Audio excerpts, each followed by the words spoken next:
Welcome to the Vision Quest video series, a step-by-step guide to holistic health. Today's program will discuss Reiki.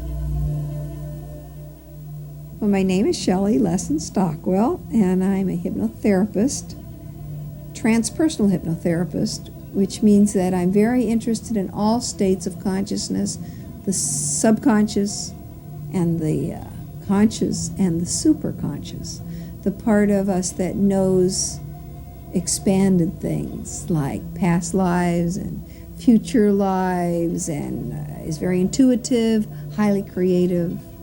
So I'm interested in that as a hypnotist, and I'm also a trance channel, which means that I put myself into an altered state and my guides speak through me. In this program, we're going to explore the ancient art of Reiki, how it was rediscovered, and how it is used now as a tool for hands-on healing and long-distance healing. We'll explore the difference between Reiki 1 and Reiki 2. And we'll hear from some people who have actually had the Reiki experience as they tell us what that was like for them. Many healing methods have existed which were formulated on the basis of transferring a universal, all-powerful life energy through the hands. Even thousands of years ago, Tibetans already possessed a deep understanding of this healing energy. This knowledge, kept guarded and preserved for thousands of years, was until recently only available to a select group, which may have included priests or spiritual leaders. Reiki is a universal energy. It's all around us. It's around you, it's around everyone who's been here today, it's around plants, it's around animals. It's that sea of vastness, of nothingness, in which we live. And with Reiki, it can be channeled to individuals. Reiki is something specific, as you find out when you do the Reiki. It's not like any other healing method at all. People are fine-tuned so that the energy will come through them and will be accessible through the hands. Now, in so doing, they can help themselves and they can help the other people. Now that is Reiki 1 and it's direct contact. Reiki 2, people are once again fine-tuned, and the power enables them to then send this Reiki energy across the miles. It's almost as if you were a hose and water is coming through you. You have no control over the power, you cooperate with it. You cannot manipulate it, definitely not. The word Reiki means universal life force. So basically it's the energy of life, it's the energy that's all around. And what we do is not Reiki, it's the Usui system of natural healing, which is a way of tapping in to that life force energy at a very deep level, a very pure level, and then using it for the purpose of healing. Many races, cultures, and religions have always been aware of the existence of an energy which corresponds to the word Reiki. The Chinese call it Qi energy, the Christians call it the Holy Ghost, and the Hindus know the energy as prana. Although the extent to which this energy is applied may vary from culture to culture, they are all one and the same basic energy. The Usui Reiki system, named after its founder Dr. Mikao Uzui, is the most simple and natural healing method known. Once an individual has been tuned or opened up by a certified Reiki master, this person is said to have become a Reiki channel. A Reiki channel is able to concentrate this life energy flow through the hands and use it for healing, self-healing, or increasing self-awareness.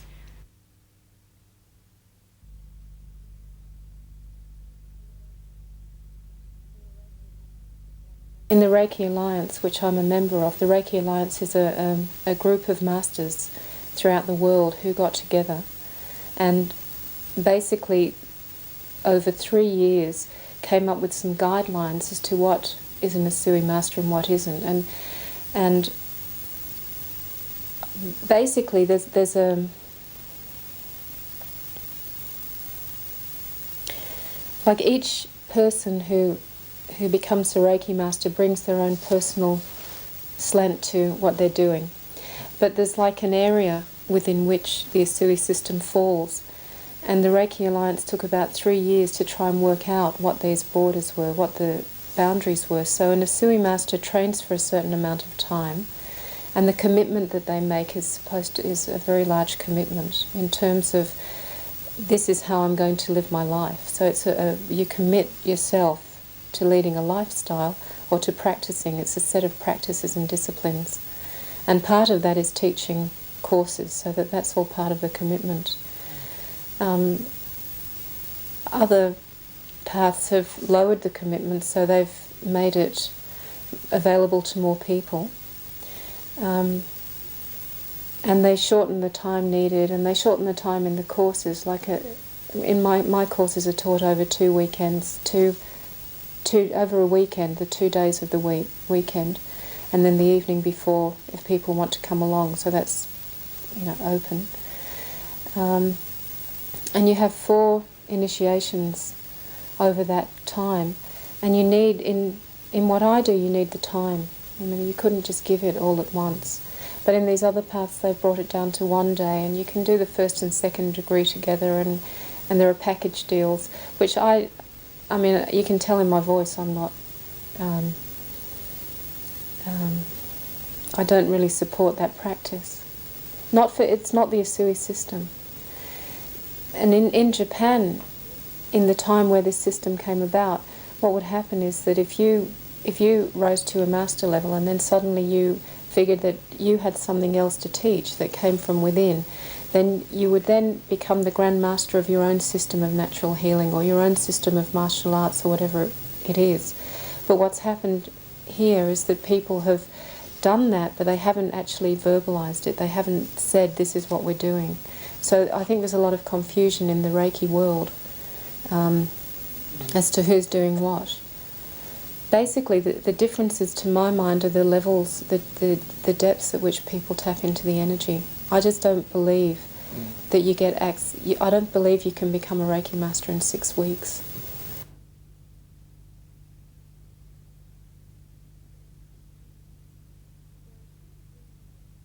There are 2 degrees in Reiki channeling. The first degree in Reiki training, known as Reiki 1, is taught to enable an individual to transfer energy through the hands to either him or herself or to others. We are all born with Reiki in us, for Reiki is the power of life itself. However, during a first degree seminar, individuals are attuned to this universal energy. A first degree Reiki seminar usually consists of a 1 weekend course. Reiki is very easy to give, and even very young children are able to learn Reiki quite easily.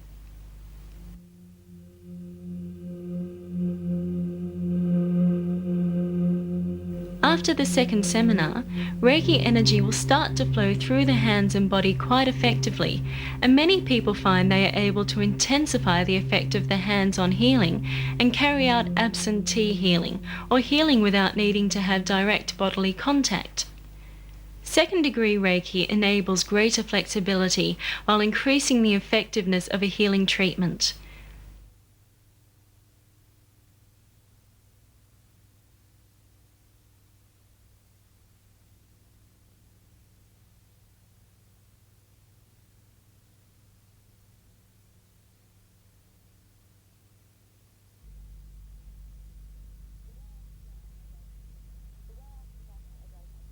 The way I conduct a Reiki seminar is this way. I do not take a large number of people because I don't feel that that is for the benefit. I like to give individual attention to people. Now, I would have the people come to me on a Friday evening, and we would have the channels there, and I would discuss generally Reiki and what happens. The channels would give their opinion on their experiences, and they would be reassuring to anyone who had come there to do the Reiki one. Then we would have a period of time where everyone would become quiet, and we have a period of physical relaxation, and this is followed by a period of quiet meditation on a certain area I'm wishing to discuss with them. After that, they just stay quietly and they don't talk, and then they are brought into me for fine-tuning. This is done on a one-to-one basis, and in a room away from the rest. They then go back, having been fine-tuned, and they sit in what is called a Reiki train, whereby they put their hands on the person in front of them. One chair is behind the other, and the hands go on the shoulders. Now, while that energy is running, they are then read portion of the Dr. Asui story, and this is the gentleman who rediscovered Reiki. And then, having done that, I will then ask them how they feel with their hands and how the person in front of them feels with hands on their shoulders. What is the reaction? And invariably you'll find it's totally different from the person who's giving it and the person who's receiving it. After that, they're given some homework for the weekend. On the first night, they go home, they put their hands on themselves, and they come back the next day and they give their reactions. The next day it's a similar procedure to the Friday night. At the end of that full second day, they go home and they do a Reiki session on someone else, and a full hands-on healing down the whole body on the hand placements given. Then they would come back the next day and they would say how that went, and then they are fine-tuned for the last time, and then they have their certificates. After that, they come back when it's convenient to them, when I may be doing a session, a Reiki 1 or a Reiki 2, and they come back and they form part of the group, the support group. Reiki 1 channels can come to Reiki 1 seminars, but they can't come to Reiki 2, not until they're Reiki 2 channels. Reiki 2 come to all seminars.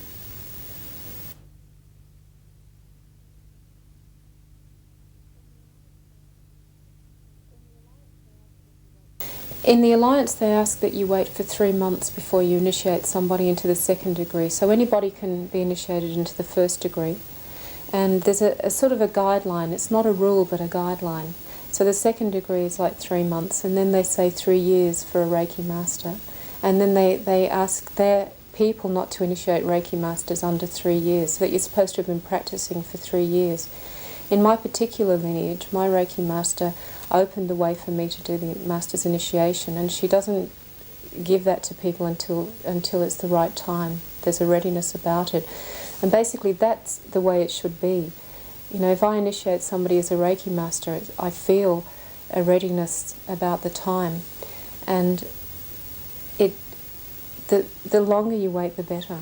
I mean, I have people who've been practicing Reiki for 8 years who've just become a Reiki master, and not everybody will be a Reiki master. There's such a high commitment. And in different lineages,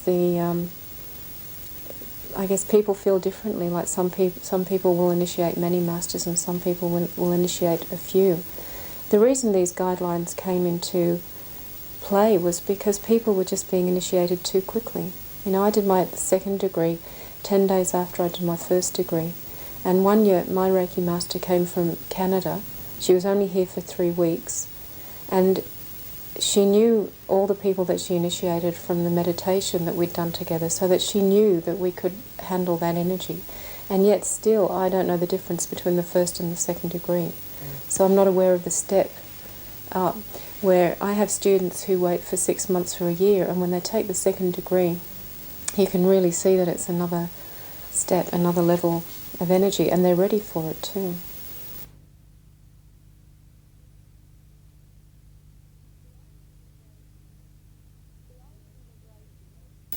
The origins of Reiki, well, really, Reiki rediscovered, I'd say.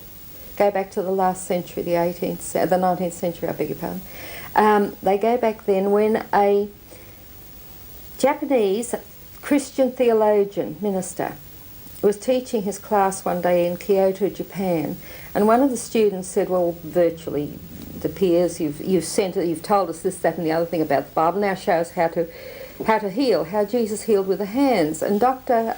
Mikao Usui was his name, couldn't do this. So it set him thinking. He subsequently resigned his position and went in search of how you could heal as Jesus did and how the others had healed, Confucius and what have you. He went back to the Christian Bible, no luck. He went to other religious texts, no luck. And by this he had access to the really old texts, you see. And he somehow or other intuitively, he felt that it may be in Buddhism. And he, with the help of the Zen Buddhists, the monks there, he went back and he studied Sanskrit, I believe, and he found this in the writings of Buddha. He found the formula for it, but he was unable to do it. Now, records of all this type of thing are rather difficult because people want to find out about this and go back to Japan and what have you, but in so doing they completely forget we've had World War II and there's been a lot of things just destroyed. So it appears that he found the reason for it all, went back to the Zen Buddhists who suggested a period, and he subsequently went on a mountain for 21 days. The last day he had a tremendous spiritual revelation, came down. 3 miracles were performed subsequently as a result of events that happened around him. He then came back, spoke to the Buddhist monks, the Zen Buddhists, and they suggested that as he had this power, if he wished to put it into operation for the good of mankind, he should go to Bega City in Kyoto in Japan, where he went. Was humiliated very much in coming in. I believe he was there 7 years. And he subsequently healed the beggars, and his basis for healing these people and choosing Bega City was that they would go to the temple and they would be given new names, that they would be given jobs, and that they would earn an honourable living. However, after several years, he would go for a nightly walk, of course, and after several years he found that he was seeing familiar faces around him. And he said one night to one of the men, "Don't I know you?" And the man said, "Oh yes, Dr. Usui." He said, "You know me." And Dr. Usui said, "How do I know you?" And he said, "But you healed me." Dr. Usui looked at him, he said, "I healed you? Well, what are you doing back in Bega City?" And the man's reply, which is very pertinent in Reiki, was this: "Oh, it's much easier to beg than go out there and earn a living." Okay. The result of that was that he subsequently met a retired naval officer in the Japanese Navy, and this retired naval officer, Dr. Hayashi, subsequently did the Reiki with Dr. Usui, formed a clinic where I think it was 16, 17 practitioners in it.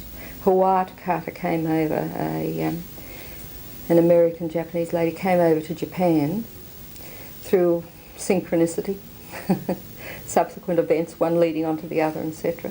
And she came to Japan, she became involved with Reiki, took it back to Hawaii, and she never made a master for many, many years of going back there.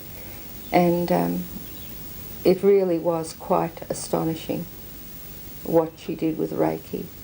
And she would always teach it very simply, Reiki 1, Reiki 2, and then the masters.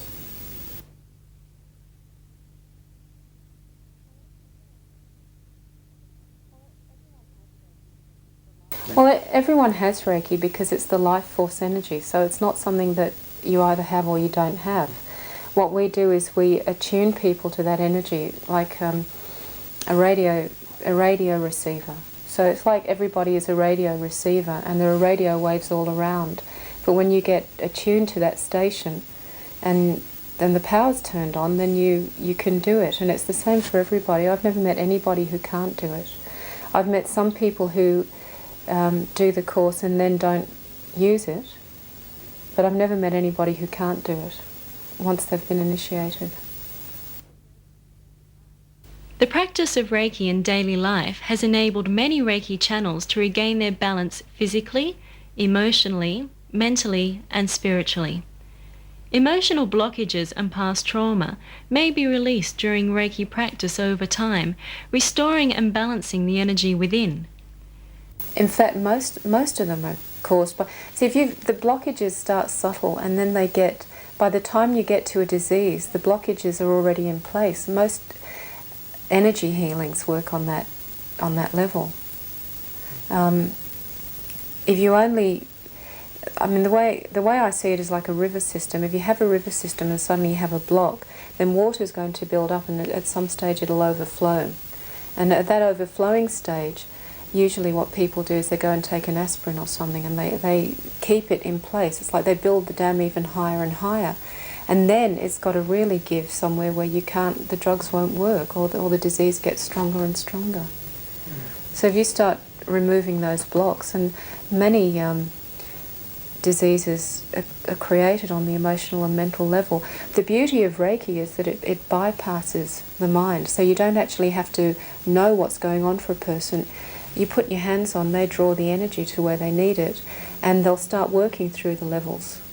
And I just want to say something else here, that a lot of people who are into this form of healing, they deal with issues, and then sometime later, maybe 6 months later, the issues come back and they say, I've dealt with it, I know I've dealt with it. And it's this onion peeling away, and if you imagine it as a spiral, each time you come to this point, you're seeing the same view but from another level. It's important to know that you're actually at a deeper level of dealing with it. I have favourite stories. So one of my favourite stories is, one of my students is a shearer who cut his thumb to the bone in the shearing sheds. He had about 30 seconds between sheets, so he put his hand on, the moment he did it, he put his hand around his thumb, and we're told that Reiki stops bleeding, but it's like the first time it happens to you, it's a real shock when it happens. So he gave himself 30 seconds of Reiki, and by the time he took his hand away, the bleeding had stopped. That evening, because he was expecting to be off work for a week with blood poisoning, he kept giving himself Reiki all night, and by the time he woke up in the next morning, the cut was almost healed. And I've actually had so many people write and tell me that, or tell me that in workshops, that they just couldn't believe how quickly major cuts and things heal. There was one woman who, her father had cancer, and he was down here in one of the hospitals being operated on, and his sister came from the Hunter Valley to give him Reiki. I'd initiated her, and he just appreciated it so much. It made him feel so good that he flew his daughter down from Tamworth, and she took the initiations, and then she went back and started giving him Reiki. Now, he died a few months later, but the choice that he made was to not continue with his chemotherapy because it was really messing him around. His daughter said she never thought they could get closer, but they did through giving the Reiki. And the thing that stunned her the most, or she appreciated the most, was that he started getting all the little things that he was fixing, he'd put away and he couldn't look at, and he started getting his things out and fixing them again. So it's like he started living again, even though he died, and he had a very peaceful death.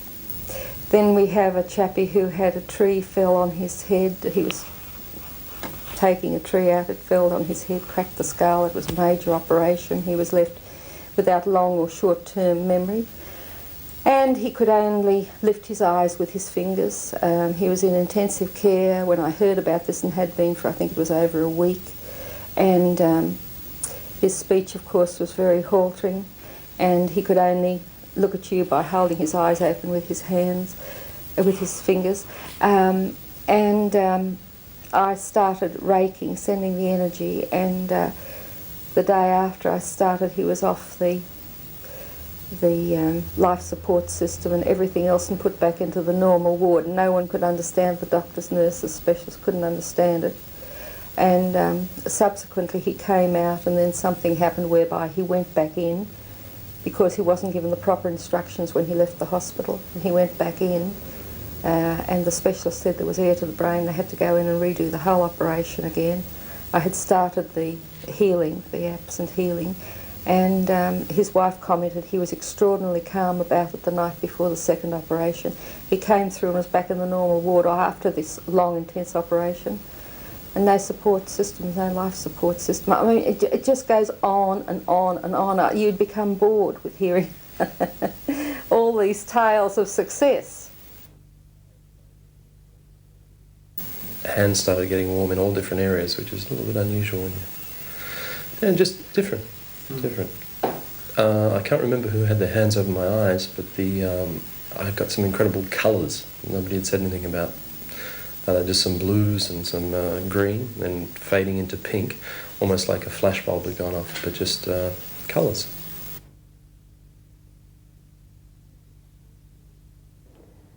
Reiki's changed me. It's made me a lot happier. It's helped me cope a lot better with relationships with my family and friends. And basically for me, it's the best thing I've ever done. The experience itself was, I wouldn't say weird, I would just say different.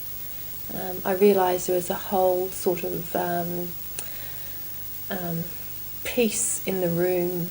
I guess it made me feel very contented within myself. It made me confront a lot of things about myself, and made me have a lot of inner peace, I guess. That's the only way I can describe it. Since doing that? Since doing, I'm more peaceful within myself, therefore to other people I appear calm and contented.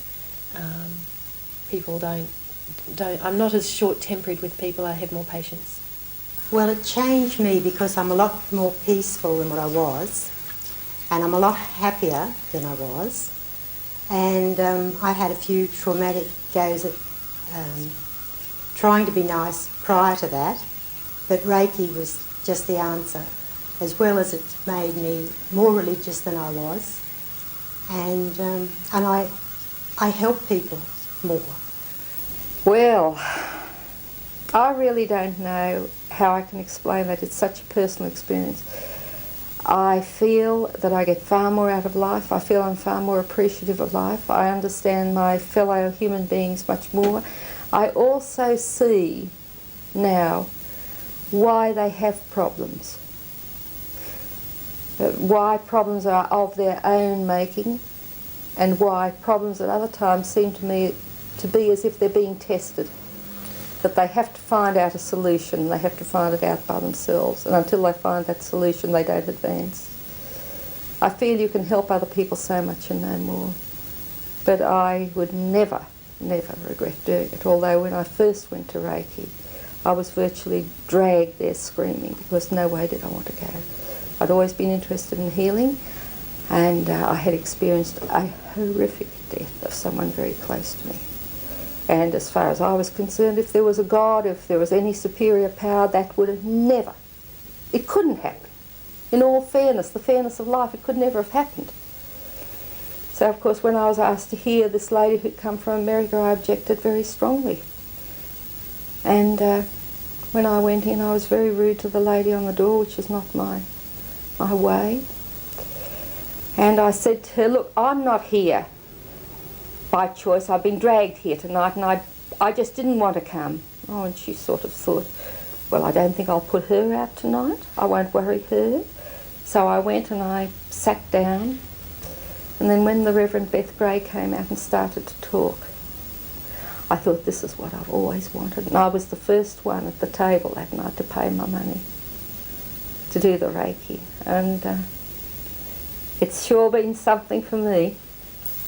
Basically a connection. I was very badly scalded when I was a baby, and from that scalding and from the feeling of abandonment by my parents, I was 14 months old. So I was in hospital for 9 weeks, and after 6 weeks of operations and whatever, they figured it was better if my parents didn't see me, or it's better if I didn't see them because of the pain of parting. And so I went through this incredible experience of then not seeing my parents for 3 weeks, and when they picked me up I didn't remember them. I mean, my sense is that I had amnesia at that point. I just closed down. And the Reiki, in my first degree weekend, I had my first memory before I was scalded. So it was like it opened the door for me, and it was so subtle that I missed it. For 4 years I didn't realise the profoundness of what had happened to me. And that started a healing process. It was like suddenly there were connections being made on all levels where before I'd been disconnected. And what I found happening were all these diseases started falling, what I consider diseases, started falling away. So I'd had migraines probably every week or every fortnight. I would have this immense headache and migraine and, dark rooms in the works. And that started, suddenly I realised it was 3 months since I'd had a migraine. And of course when I remembered I'd have one.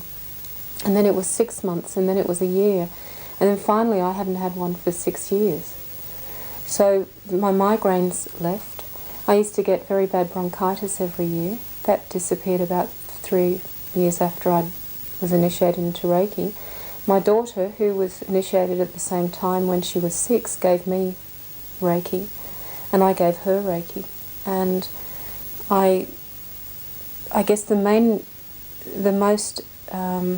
biggest experience with her was when she put her hand through a glass window and cut her wrist from one end to the other.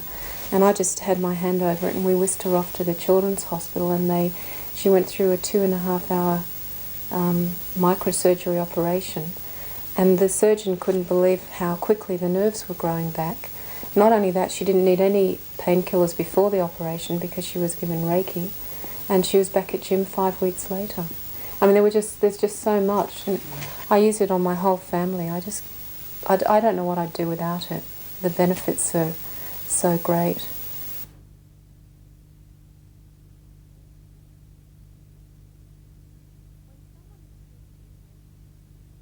When someone is treated with Reiki, which is usually done by laying the hands gently on the various parts of the body with the fingers closed tightly, often a combination of warmth and flowing sensations may be felt.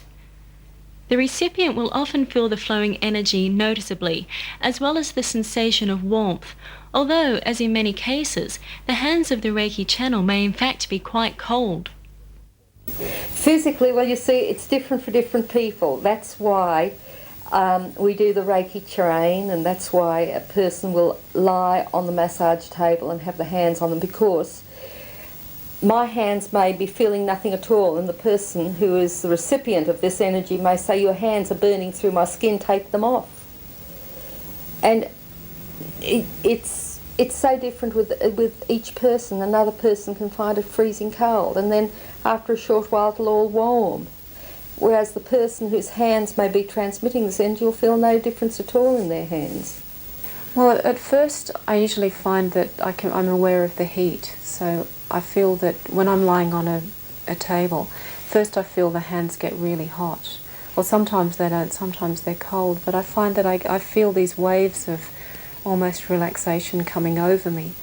And each time I think it's not going to work, and each time I just go deeper and deeper into relaxation until eventually I forget that I'm having Reiki. I'm just in this beautiful experience inside. And when I come out of it, I feel really refreshed, renewed. I feel great. I love having Reiki. It's one of the most blissful experiences.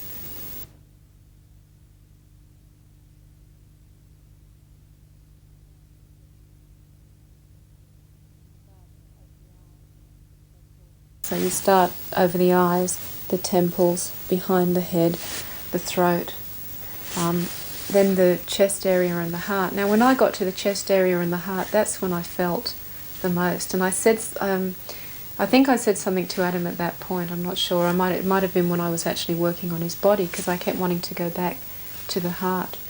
And what I felt was that there was a tightness about him.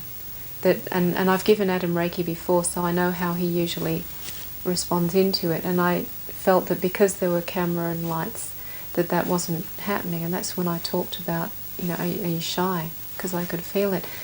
And then I could feel the spleen and the liver, the energy there, and the stomach. And I think because also we had a half an hour treatment rather than an hour and a half treatment, I found it a bit more difficult to get into at that level too. And I definitely felt the prostate area on the back. There were areas on the back that I felt I would have liked to have stayed longer, or I felt needed more Reiki. You feel it in terms of heat in your hands, or my hands know that they want to stay in a certain position. My hands really know where they want to go. They kept wanting to go up to his heart area. Now, when I spoke to him about it on the table, he said that there was nothing happening there. But I noticed when he talked about it later on, he immediately went to his heart to talk. So I found that really interesting.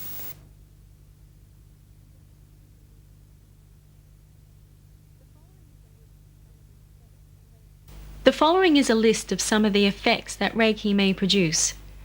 Reiki supports the body's natural ability to heal itself. Reiki vitalizes both the body and soul. Reiki establishes spiritual equilibrium and mental well-being. Reiki enables all levels, whether mental, spiritual, bodily, or emotional, to function normally. Reiki balances the body's natural energies.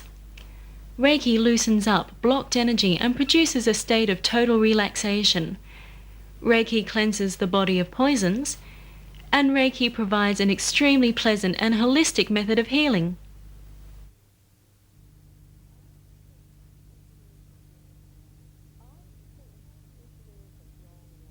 I think if there's a wrong way per se, it would probably be that people will not keep it simple.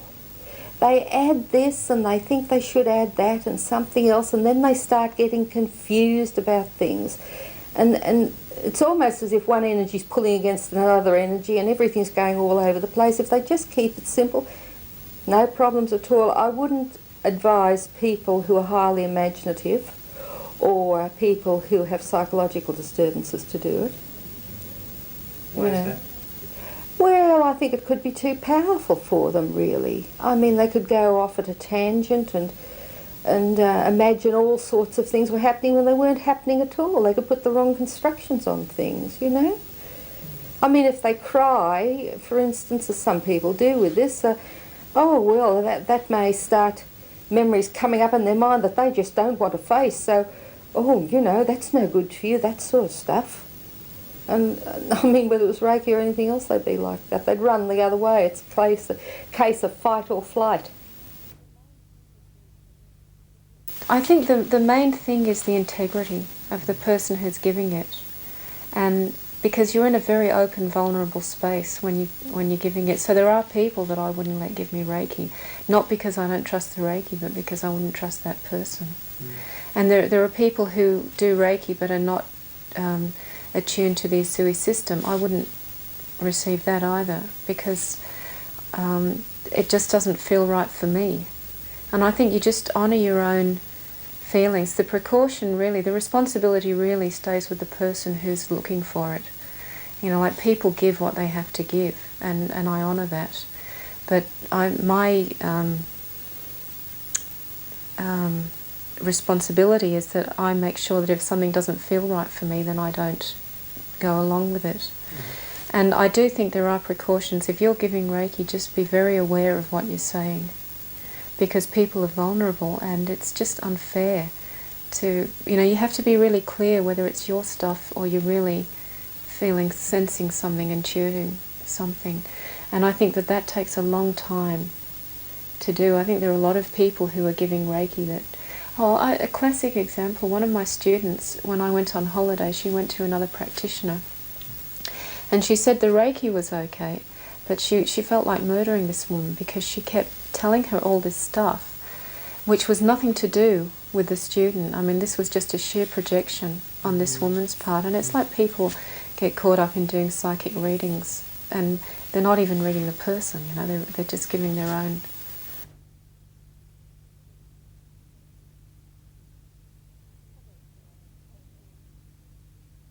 Probably it's a load of codswallop. I think well, I think a lot of them dismiss it, but I think there are a lot of doctors now who are acknowledging holistic methods and know that there's more to life than the technology, and they're looking into it. I mean, there are doctors who've done Reiki and even use it. I'd say they're very quiet about it. And I can really understand that too. I mean, I can understand because I think there's a lot of stuff around that you have to be careful about. And I think at some stage Reiki will come into its own.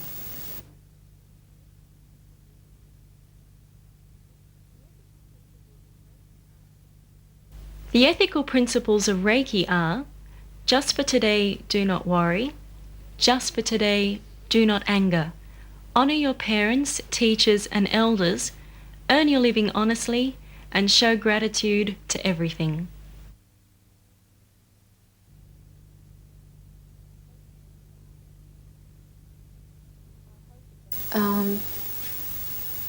I hope it doesn't go the way I see it, because I think that there's a danger that it will just become another therapy. You see, it's a very good therapeutic tool, but the initiation makes it a mystical technique too, that gives it something that you can't explain. And I get concerned that in people's need to explain it, and in students' need to understand rather than experience, there's a whole level of mysticism, mystical alivenment that'll get lost. And I think that there'll be a few people who carry that on, and that'll be fine. I also think that it can be a great world healer, because when people start healing and start appreciating each other. Well, it's in every country of the world now. The thing is, I think people make the mistake of thinking it's a fad and something that's passing in life. You can go out and you can do weekend seminars for a tremendous amount of money, and you may be a little more erudite about the whole thing, you may just add to your general knowledge, etc., but that's where it finishes. With Reiki, you have an energy which is transmitting from you, through you, from your hands for the rest of your life, that is usable and consistently usable. I mean, they have it in hospitals. Doctors, nurses, nursing sisters, chiropractors, osteopaths, business people, lay people, gardeners, people on the dole, they all do it, regardless. And I mean, you know, there's just a cross-section of people, and a lot of them don't like to let you know they do it naturally. You either find that people will come back and be supportive and want to be in the Reiki energy again, or do it, want to keep on doing it by themselves and keep it hush-hush. One lady who went through, I'll just tell you this, she was a sister, a nursing sister, and always in the theatre.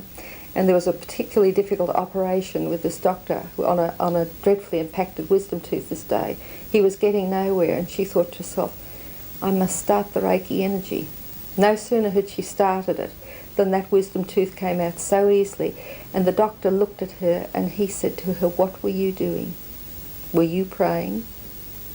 You see, people say, they doubt Reiki and they become fearful of this energy and what it will do at times, both for good and bad. You see, because only God can do those things. But my reply to that is, but you pray and you see things happen as a result of prayer. You meditate and you see things happen as a result of that. It's all a contact of this energy in some way.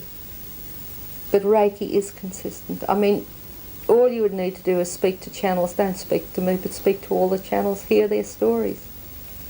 Reiki, which requires no special faith or belief, is a very simple method of healing rediscovered and brought back to life in modern times. Reiki provides a recognition of the fact that the deeper wisdoms of life exist to form a counterpart to the single-sided developments of both science and technology. The Reiki art of healing unfolds those healing abilities which were always there, folded away for thousands of years, awaiting to be uncovered and redeveloped.